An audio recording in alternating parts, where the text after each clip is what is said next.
वहीं देश में तेल और गैस पर सरकार का बयान सामने आया है। पश्चिम एशिया के हालात पर पैनी नजर है और इस बीच जो बड़ी खबर आई है वो ये भी, देश में तेल और गैस पर सरकार का बयान सामने आया है कि देश में पेट्रोल डीजल की कमी नहीं है। सरकार लगातार ये कह रही है देश में 40% एलपीजी उत्पादन बढ़ा है। देश में कच्चे तेल का पर्याप्त भंडार है, सरकार की तरफ से कहा जा रहा है। देश में 40% एलपीजी उत्पादन बढ़ा है, ये बात सरकार की तरफ से कही गई है। एलपीजी की आपूर्ति लगातार जारी है। घबराहट में खरीदारी से लोग बचे, जमाखोरी के खिलाफ सख्त कार्रवाई होगी। जमाखोरी, कालाबाजारी रोकने के लिए छापे भी हो रहे हैं। तो सरकार की तरफ से क्लियर कर दिया गया है तेल और गैस को लेकर कि कोई कमी नहीं है। पश्चिम एशिया के हालात पर नजर जरूर है, हाँ, और एलपीजी की जो आपूर्ति है वो भी लगातार जारी है, कहीं कोई कमी नहीं है। और साथ ही साथ ये भी कहा गया कि जमाखोरी और जो लोग इस तरह से कालाबाजारी करेंगे, नजर उन पर भी बनी हुई है। सुनिए जरा। We are still in the war situation और इस मिडिल ईस्ट में इस वॉर की वजह से हमारे जो सप्लाईज है क्रूड का, एलपीजी का, एलएनजी का, सब अफेक्ट हुए। क्रूड का प्राइस, बाकी प्रोडक्ट्स का प्राइस भी इंटरनेशनल मार्केट में बढ़ा।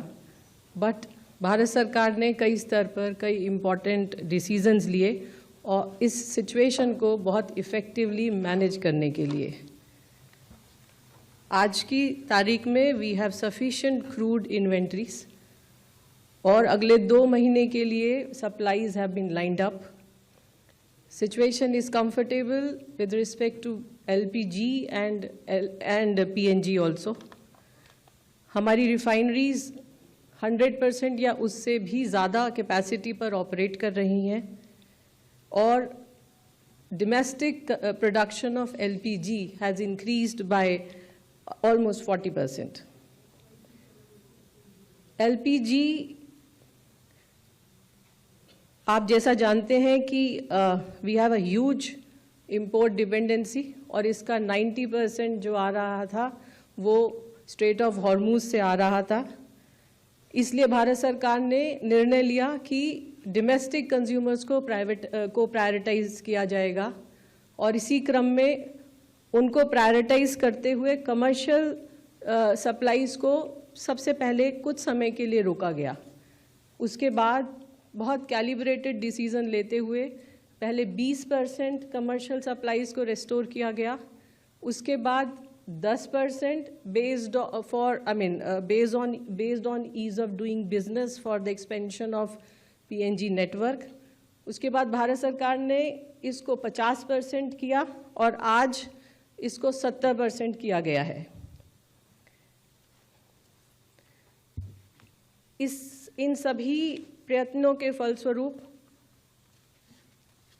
कमर्शियल एलपीजी लगभग पिछले 14 मार्च से कल तक लगभग 30,000 टन कमर्शियल कंज्यूमर्स को दी गई है। जब भारत सरकार ने ये निर्णय लिए तो ये भी डिसीजन ये भी ख्याल रखा कि restaurant, dhaba, hotel, industrial canteen, migrant labour, उनको प्रायोरिटाइज किया जाए। इसके अलावा जो आज ऑर्डर दिया गया है उसमें ये स्पष्ट रूप से कहा गया है कि priority shall be to steel, automobile, textile, dyes, chemicals and plastics. लगभग 30,000 सिलेंडर माइग्रेंट लेबर को 5 किलो के एफटीएल सिलेंडर्स भी दिए गए हैं। तो आप सुन भी रहे थे कि किस तरीके से तमाम बातों को रखा गया है और कुल मिलाकर देखिए सरकार की तरफ से बार बार ये पहला मौका नहीं है। इससे पहले भी कई बार बताया गया है कि देश में किसी तरह की कोई दिक्कत नहीं है और साथ ही साथ जो लोग जमाखोरी जैसी चीज़ें करेंगे, कालाबाजारी जैसी चीज़ें करेंगे, उनको भी आपको बता दें कि पकड़ा जाएगा और सख्त कदम उठाए जाएंगे। आज का दिन बेहद महत्वपूर्ण है क्योंकि आज सबसे पहली बात तो देखिए एक्साइज ड्यूटी जो है वो घटाई गई है और इसके अलावा पीएम की मीटिंग भी होनी है।